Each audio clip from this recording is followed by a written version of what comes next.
it was, you pretty much get given the like lower level doctors. They're not the ones that are really good at what they do. And keep in mind, the brain is this like crazy complicated thing that it's all about where you got hit. And where I got hit literally was like right here. And Yeah. that's frontal lobe. And that's where all executive function happens. Can Quite coincidentally, that's my fifth TBI. Wow. Not That this. now I don't know if you can see it on the screen there. I have your website there. Yes, A- yes, that And was my fifth one. That picture. That was when I wow. was in Canada and I crashed on. I lost my balance and I hit Like, a glass wow. countertop. Um, Yeah. I dented that too. Oh, Apparently, my head is really hard. Um, but yeah, it was that was the fifth. The picture this was the fifth injury, but this was the third. And honestly, it's a miracle my glasses didn't break because of how hard he hit me. And fast forward to 6 months into this horrific journey of mhm. no sleep, no cognitive function, feeling like a burden to my family, losing contact with friends. People with all good meaning said, "Oh, you're fine. Just suck it up.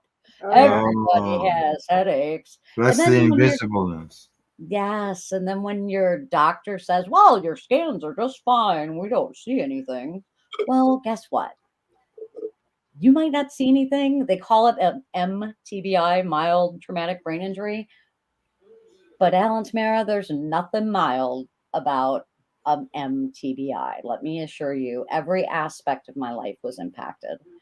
So, Christmas time of that year, my husband tried to do anything he could for me. Like, he literally, no one could help me. Like, I had to sign a letter with my psychologist saying I wouldn't kill myself because she called my husband saying, "Do you know Nikki's like totally suicidal?" He's like, "No." And, Mm.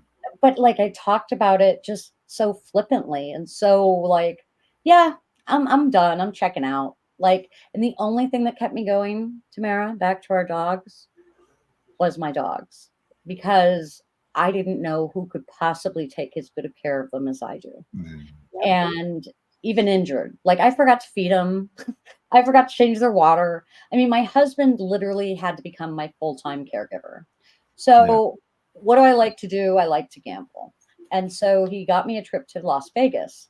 Well, friends, flying from Buffalo to Las Vegas 6 months after this horrific injury when I Oh, haven't like been out anywhere yeah. because I can't stand the noise. I can't stand the chaos. I can't handle activities whatsoever.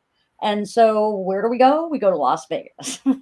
And literally on the plane ride over, I was literally like, you got to be kidding me. I'm going to kill the 3-year-old behind me that's kicking my seat. Like, I'm just going to kill it. And Right. this is like a 4 hour, 5 hour, 6 hour trip, whatever it was, but nonstop and kick, and push my seat forward.